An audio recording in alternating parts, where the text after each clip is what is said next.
Good morning, students.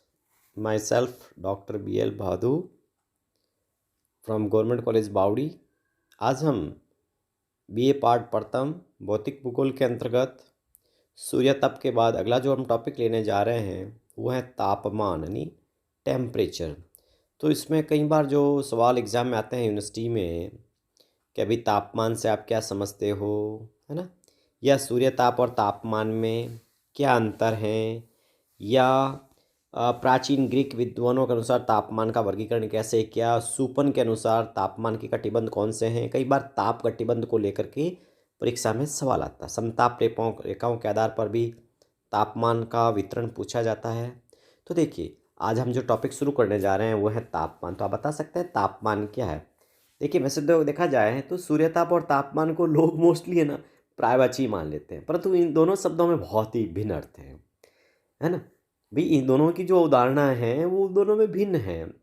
जैसे आप बता सकते हो सूर्यताप कैसे, जैसे सूर्यताप तो क्या है, सूर्यताप ऊष्मा है जिससे गर्मी पैदा होती है, और तापमान ऊष्मा से पैदा हुई गर्मी का माप है। अच्छा, तो तापमान क्या हुआ, तापमान ऊष्मा से पैदा हुई गर्मी का माप है। अच्छा, तो सूर्यताप को हम कैलोरी में मापते हैं, तो तापमान को किस में मापते हैं, तापमान को हम थर्मोमीटर द्वारा मापा जाता है। थर्मोमीटर द्वारा डिग्री में मापा जाता है ना, कौन सी, वो भी फ़ारेनहाइट और या सेंटीग्रेड के अंदर। अच्छा, सूर्यताप में क्या है, सूर्यताप में तो गर्मी कारण मात्र है, किसी पदार्थ को गर्मी देने पर उसका तापमान बढ़ता है, जबकि तापमान गर्मी का प्रभाव है। अच्छा, सूर्य की गर्मी के तापमान ना, तो तापमान क्या, गर्मी का प्रभाव है भाई। गर्मी मिलने से तापमान बढ़ता है। फिर भी सूर्यताप तथा तापमान का गहरा संबंध है, क्योंकि सूर्यताप पर तापमान निर्भर करता है। देखिए, आप बता सकते हैं तापमान का क्षैतिज वितरण यानी हॉरिजॉन्टल डिस्ट्रीब्यूशन ऑफ टेम्परेचर, किसको किस आधार पे दो वर्ग प्रकार हैं। देखिए, तो पृथ्वी तल पर अक्षांशों के अनुसार यदि ताप का अध्ययन करें तो हमें ताप का जो विवरण प्राप्त होता है उसे ताप का क्षैतिज विवरण कहते हैं। सूर्याभिताप की मात्रा विषुवत रेखा की उत्तर और दक्षिण की ओर बढ़ने पर घटती जाती है। अतः धरातल पर तापमान के क्षैतिज वितरण को हम दो भागों में समझ सकते हैं, एक तो प्रादेशिक वितरण के आधार पर और एक समताप रेखाओं के आधार पर तापमान का हम वितरण अध्ययन कर सकते हैं। देखिए, पहले हम बात करते हैं प्रादेशिक वितरण के आधार पर, यानी प्राचीन ग्रीक विचारकों ने तापमान का वर्गीकरण के आधार पर दिया है अक्षांशों के आधार पर। कितने कटिबंध बांटे हैं, तीन। कौन से, उष्ण, शीतोष्ण और शीत। और इसको नक्शे के द्वारा हम और अच्छी बना सकते हैं, नक्शे में बता सकते हैं। दूसरा, हम इसको एक जो है पाई डायग्राम के द्वारा भी बता सकते हैं। देखिए, जो प्राचीन जो ग्रीक विचारक है ना, उन्होंने ग्लोब को तापक्रम की दृष्टि से कुछ ऐसे प्रमुख प्रदेशों में बांटा है जिनमें तापमान का वितरण तथा उनकी विशेषताएं लगभग समान होती हैं, है ना। और इन प्रदेशों का जो सीमांकन है वो अक्षांशों के आधार पर किया गया है ना। तो प्राचीन ग्रीक विद्वानों ने ग्लोब को जो तीन कटिबंधों में विभाजित किया, वो तीन कटिबंध कौन से हैं, उष्ण कटिबंध, शीतोष्ण कटिबंध और शीत कटिबंध। अब इससे पहले हमें कुछ डिग्रियों के माप से, जैसे भूमध्य रेखा आपको पता होनी चाहिए कितना डिग्री पे है, 0 डिग्री पे। भूमध्य रेखा को विषुवत रेखा भी कहते हैं, इक्वेटर के भी कहते हैं।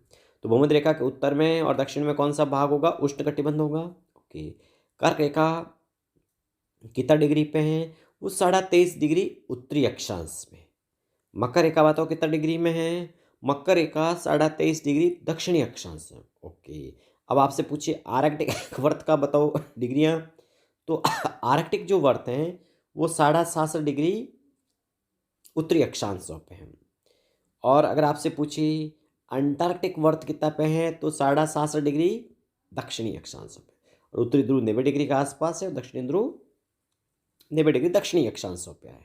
ओके, तो इस तरह से ये ताप कटिबंध जो है वो हम है ना पाई डायग्राम के द्वारा रेखा चित्र के माध्यम से अच्छा तरह से बता सकते हैं।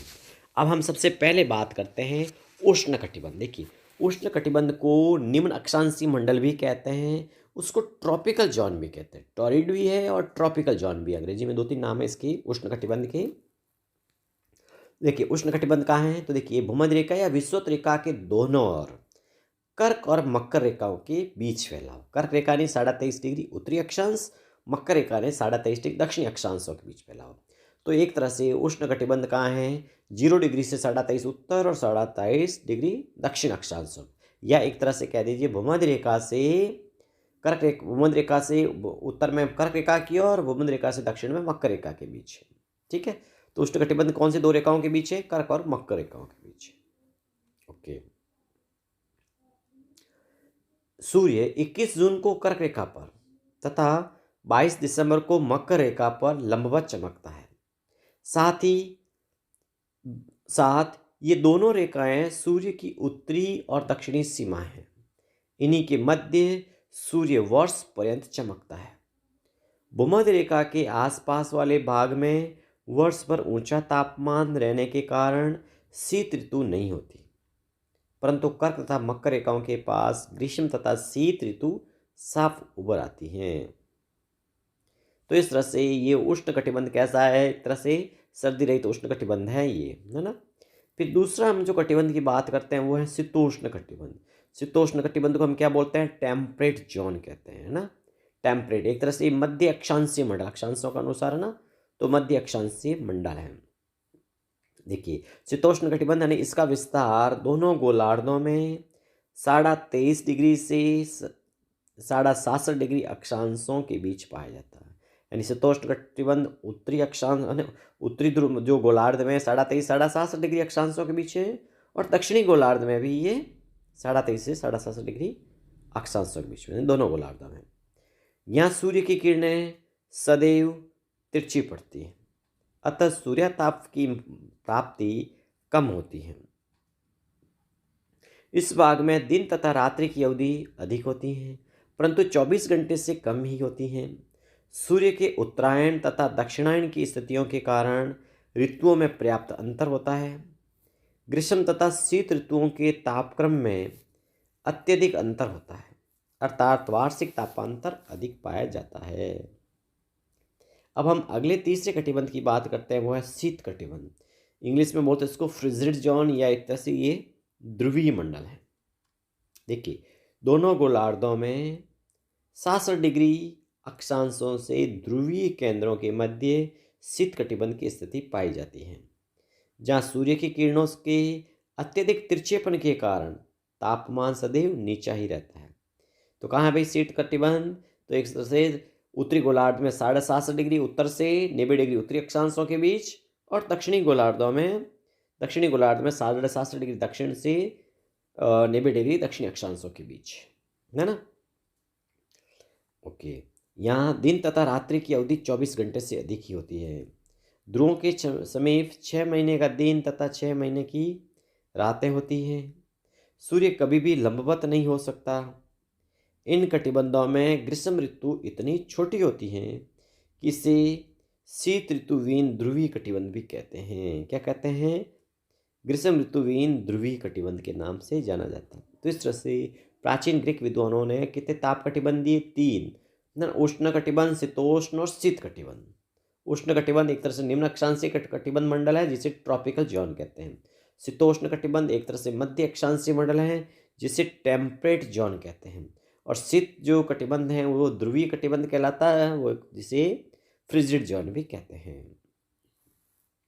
तो ग्रीक विद्वानों का वर्गीकरण, इसके अलावा एक तापमान का सामान्य प्रादेशिक वितरण भी है, एक सुपन का वर्गीकरण भी है। सुपन का वर्गीकरण कई बार जैसे कंपटीशन में पूछा जाता है, उसकी 20 डिग्री है ना, तापमान को लेकर के प्रश्न आता है, हालांकि बाद में उन्होंने संशोधन भी किया था। तो देखिए सुपन महोदय हैं जिन्होंने भी विश्व को तापमान में वर्गीकृत किया है, ताप कटिबंध दी है। देखिए तापक्रम के वितरण पर स्थल और जल के विषम स्वभाव, प्रचलित पवन, सागरीय धाराओं आदि का भी अधिक प्रभाव होता है। सुपन महोदय ने इन कारकों को ध्यान में रखकर तापक्रम के कटिबंधों का निर्धारण समताप रेखाओं के आधार पर किया। यह क्वेश्चन आता है कि सुपन महोदय ने जो तापमान का वर्गीकरण है या ताप कटिबंधों का निर्धारण किन आधार पर किया, तो क्या समताप रेखाओं के आधार पर। उष्ण कटिबंध की सीमा का निर्धारण 20 डिग्री सेंटीग्रेड की वार्षिक समताप की रेखा द्वारा किया जाना चाहिए, ऐसा सुपन महोदय ने कहा। तो कितना, तो उष्ण कटिबंध का निर्धारण कौन सी जो रेखा से, 20 डिग्री सेंटीग्रेड की वार्षिक समताप रेखा से, क्योंकि सुपरनोवाए के वर्गीकरण का आधार ही क्या है? समताप रेखा। दूसरा, उत्तरी गोलार्ध में शीतोष्ण तथा शीत कटिबंधों का निर्धारण जुलाई की 10 डिग्री सेंटीग्रेड की समताप रेखा तथा दक्षिणी गोलार्ध में जनवरी की 10 डिग्री की समताप रेखा द्वारा निर्धारित किया जाता है। ये वेरी इंपॉर्टेंट क्वेश्चन है, दोनों ही बार बार एग्जाम आता है कि अभी सुपरनोवाए ने उष्ण कटिबंध जो ताप कटिबंध का निर्धारण है वो किस रेखा के आधार पर किया है? तो 20 डिग्री वार्षिक समताप रेखा के आधार पर। फिर आता है कि भी सुपरनोवाए ने उत्तरी गोलार्ध में जो शीतोष्ण और शीत कटिबंधों का निर्धारण किस आधार पर किया है? तो वो जुलाई की 10 डिग्री सेंटीग्रेड की रेखा के आधार पर, और दक्षिणी गोलार्ध में जनवरी की 10 डिग्री की समताप रेखा के आधार पर वर्गीकृत किया है। तो ये वेरी वेरी इंपॉर्टेंट है। फिर देखिए आगे चलकर जो सुपन की विधि में भी संशोधन किया गया और ग्लोब को फिर 4 भागों में बांटा गया, 4 कटिबंध: उष्ण कटिबंध, उपोष्ण कटिबंध, शीतोष्ण कटिबंध और शीत। तो ग्रीक विद्वानों से एक एक्स्ट्रा कौन सा आया था? उपोष्ण कटिबंध। Thank you.